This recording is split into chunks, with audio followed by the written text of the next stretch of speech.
Okay, so we're here to talk about the neurodevelopmental approach. We're going to kick back and forth the whole evening because we just like to both talk, so rather than split up, we're just going to both kick in as we kick in. And, oh, please tell me this is going to work. It was working a minute ago. Oh, no. Okay, give me just a minute, Sylvia, talk. Okay. Well, then fixing the computer glitch. I'm just going to tell you a little bit about how I got involved in neurodevelopment. My son, when he was born, was very unique in his mannerisms. I remember when we took him home from the hospital at 3 days of age, the nursery nurse said to my husband, "You're going to have your hands full with this one." And we had no idea what we were in for.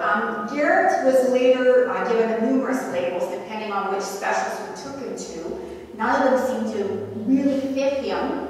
Nothing we did seemed to help him. Like sometimes it would help for a little bit, like maybe a couple of weeks, and then he'd revert back to previous function. Some of his labels were severe attention deficit or ADHD, attention deficit hyperactive disorder. He had bilateral integration disorder, sensory integration disorder, severe learning disabilities, and generalized anxiety disorder. Did I say sensory integration? Okay. Later on, it was discovered that he actually had Asperger's, which is a high-functioning autism. But back about 11 years ago, that wasn't, and we lived in a very, very small rural town in Saskatchewan, so autism was not, it was not the diagnosis of choice back there.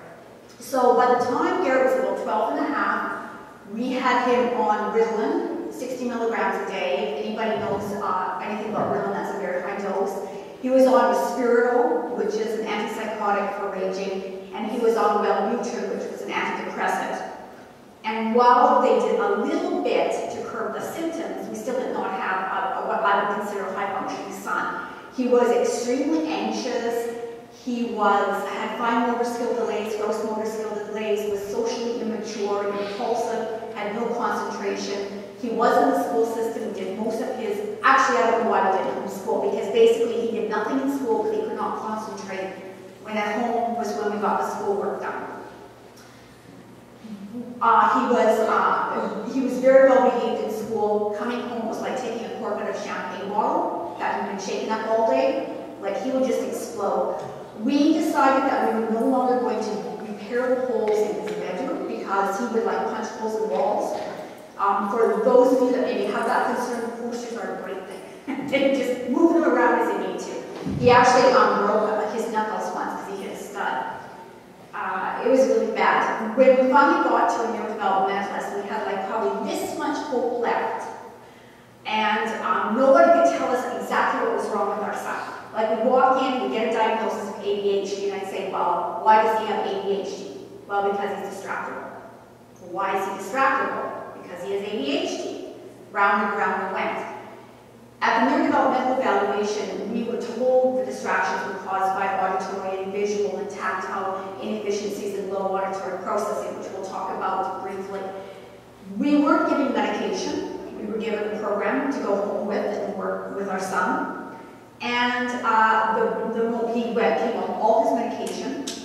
The most exciting day of our lives was probably all standing around the toilet bowl, flushing the Ritalin down the toilet. And that's actually illegal, apparently. So I did not know that, but apparently it is a controlled substance, and apparently that is not the right way to dispose of it, so I would recommend it, but it felt really good. Garrett regained a lot of function, and because of that, I saw so many changes in my son and had access to other families throughout Canada and the US through a support group, and I decided, this really does work, and so I began the process of training. That was about 5 years ago, 6 years ago now. It's a very long process to become fully certified, and I continue along, and I'm very blessed to work with Linda.